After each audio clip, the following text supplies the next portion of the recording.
जम्मू आ गए, दिल्ली आ गए, अलग अलग जगह पे आ गए, और अभी सरकार उनको कहेगी कि फिर से हम मेरी बात समझ गए? क्या सबके साथ मर्डर हो जाता है? क्या सारी बहुएं जला के मार दी जाती? नमस्कार दोस्तों, कई बार आपने देखा होगा कि क्वालिफिकेशन ऑटोमेटिकली मेंशन कर दी जाती है जब भी कोई एडवर्टाइजमेंट आता है नौकरी का, किसी भी जॉब का, तो वहां पर अगर क्वालिफिकेशन आपने मेंशन कर दी, फॉर एग्जांपल किसी पोस्ट के लिए क्वालिफिकेशन है कि आपके पास ग्रेजुएशन की डिग्री होना चाहिए, या आपके पास 12th की डिग्री होनी चाहिए, या आपके पास पोस्ट ग्रेजुएशन की डिग्री होनी चाहिए, या आपके पास डॉक्टरेट होना चाहिए, ये ठीक है। लेकिन क्या कभी भी ऐसा कुछ भी एसेंशियल क्वालिफिकेशन प्रिस्क्राइब की जा सकती है? ऐसा कुछ भी एडवर्टीजमेंट में मेंशन किया जा सकता है कि पर्टिकुलर किसी पोस्ट के लिए हमें चाहिए है ग्रेजुएशन ओनली? अगर कोई पर्सन पोस्ट ग्रेजुएट है तो हम उसे उस पोस्ट पे हम ज्वाइन नहीं करने देंगे, या उसके लिए हम उसको अलाउ नहीं करेंगे उस पोस्ट के लिए। जी हाँ, हाल ही में आया एक मामला ऐसे ही किसी विवाद से जुड़ा हुआ है। सबसे पहले मैं आपको केस का नाम बताऊंगा।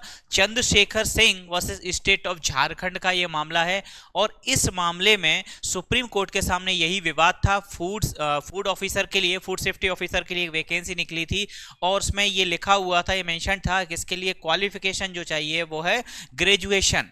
लेकिन वहीं एक पर्सन, एक कैंडिडेट जो कि पजेस करता है हायर डिग्री, यानी कि उसके पास पोस्ट ग्रेजुएशन की डिग्री थी, उसके पास डिग्री थी फूड साइंस, माइक्रोबायोलॉजी, इस प्रकार की डिग्री उसके पास उपलब्ध थी, और वो अप्लाई करता है तो उसका कैंडिडेचर रिजेक्ट कर दिया जाता है इस आधार पर कि जो क्वालिफिकेशन एसेंशियल थी उससे ज़्यादा क्वालिफिकेशन आप रखते हैं। तो ये कहीं से भी सुनने में भी अच्छा साउंड नहीं कर रहा, पॉजिटिव साउंड नहीं कर रहा है कि अगर आपको कहीं भी किसी पोस्ट के लिए अगर क्वालिफिकेशन है ग्रेजुएशन, और अगर कोई कैंडिडेट उसके लिए पोस्ट ग्रेजुएशन की क्वालिफिकेशन होल्ड करता है, तो क्या क्वालिफिकेशन जो रिक्वायर्ड है उससे ज़्यादा क्वालिफिकेशन अगर रखने वाला व्यक्ति क्या डिस्क्वालीफाई हो सकता है? जी हाँ, सुप्रीम कोर्ट ने कहा कि बिल्कुल ऐसा नहीं हो सकता है, और ये हर तरीके से लीगली भी और अदरवाइज भी ये गलत ही है।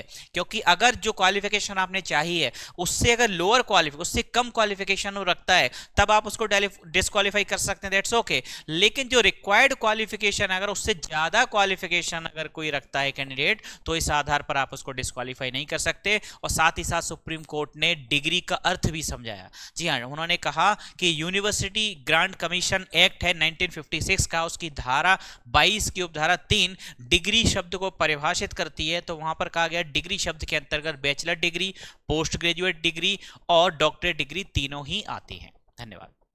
Subscribe for more content.